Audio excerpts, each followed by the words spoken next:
Hello everyone, আসসালামু আলাইকুম। চলে এসেছি সিরাজগঞ্জ থেকে বগুড়া অর্থাৎ শেরপুর রাহুল কমিউনিটি সেন্টারে। কেন এসেছি সেটা জানবেন না? অবশ্যই বলছি। আমি এসেছি একটা বিয়ের দাওয়াতে বর পক্ষ হয়ে। আর বিয়েটা কার সেটাও বলছি। বিয়েটা হচ্ছে আমার চাচা শ্বশুরের ছেলে, অর্থাৎ আমার দেবর সম্পর্কে আমার দেবর হয়। তো আমরা বরপক্ষ হয়ে এসেছি সিরাজগঞ্জ থেকে। আর ওনারা ঢাকায় থাকে। যেহেতু ওনারা ঢাকায়, তাই ওনারা ভোরে রওনা দিয়েছে, তবে এখন এসে পৌঁছায়নি। আমি যেহেতু সিরাজগঞ্জ শেরপুর থেকে খুব বেশি দূরে না, তাই আমি খুব তাড়াতাড়ি একটু আর্লি চলে এসেছি। অবশ্য আমার সাথে আরও আশেপাশে যারা ছিল তারাও অনেকেই চলে এসেছে। তো যেহেতু এসেছি আমরা, বর কনের পক্ষ যারাই আশেপাশে ছিলাম সবাই যেহেতু এসে গেছি, তাই ওনারা আমাদেরকে খাবার পরিবেশন করছে। তবে রাহুল কমিউনিটি সেন্টারের খাবারগুলো আমার খুবই ভালো লেগেছে। আপনারা যারা আশেপাশে আছেন তারা অবশ্যই রাহুল কমিউনিটি সেন্টারে খাবারের অর্ডার করতে পারেন। এখানে খাবারের মান খুবই ভালো ছিল, আমার তো ভীষণ ভালো লেগেছে। স্পেশালি আমার কাছে দইটা তো খুব ভালো লেগেছে। যাই হোক, আমাদের খাওয়া দাওয়ার পর্ব চলছে, কিন্তু এখনও বরপক্ষ কিন্তু আসেনি।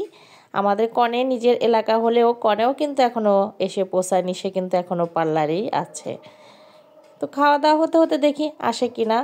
তো আমাদের খাওয়া দাওয়ার পর্ব প্রায় শেষের দিকে।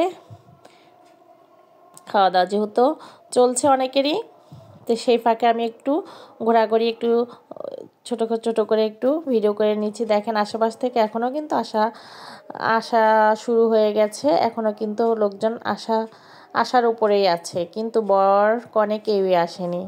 যাই হোক, আমার মেয়ে তার বাবার ছবি উঠাচ্ছে। ছবি তুলতে আমাদের কনে পার্লার থেকে চলে এসেছে।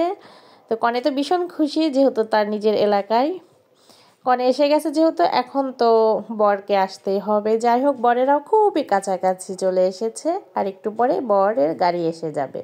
এই যে বরের গাড়ি এসে গেছে। এখন বর গাড়ি থেকে নেমে পড়লো, সাথে আমার ছোট্ট একটা কিউট ভাতিজা, সে তার চাচুর সাথে শেরওয়ানি পরে সেও চলে এসেছে।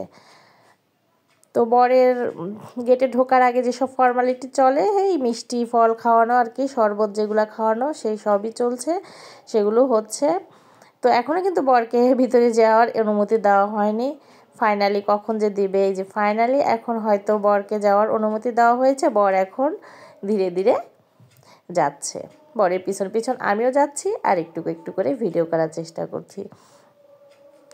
তো যারা এইমাত্র এলো তারা ভীষণ ক্ষুধার্ত, তাই তাদেরকে আগে খাবার দাবারের ব্যবস্থা করা হয়েছে। তারা আগে খাওয়া দাওয়া করে নিচ্ছে, যেহেতু অনেক বেজে গেছে। ঢাকা থেকে সেই ভোরে রওনা দিয়েছে, ওনারা ক্ষুধার্ত। তা আমার তো খাওয়া দাওয়া শেষ, তাই আমি ছেলেকে নিয়ে যাদের সাথে পরিচিত তাদের সাথে আমি একটু করে কথা বলে নিচ্ছি। সবার সাথে দেখা সাক্ষাৎ হলো, অনেক ভালো লাগলো। বর কথা বলছে, অর্থাৎ ওদের বিয়ের কাজটা এখন শুরু হলো। তো ওদের বিয়েটা আলহামদুলিল্লাহ হয়ে গেছে। ওরা যেহেতু এখনও অনেক ক্ষুধার্ত, যেহেতু ওদের সকাল থেকে তেমনভাবে খাওয়া হয়নি, বিয়ের দিন আর কি সবারই যে ধকলটা যায়, ওদেরও গিয়েছে। তো ওরা এখন ক্ষুধার্ত, আলহামদুলিল্লাহ। ওরা এখন স্বামী স্ত্রী হয়ে গেছে, ওরা এখন খাওয়া দাওয়া করে নিবে। তো সবাই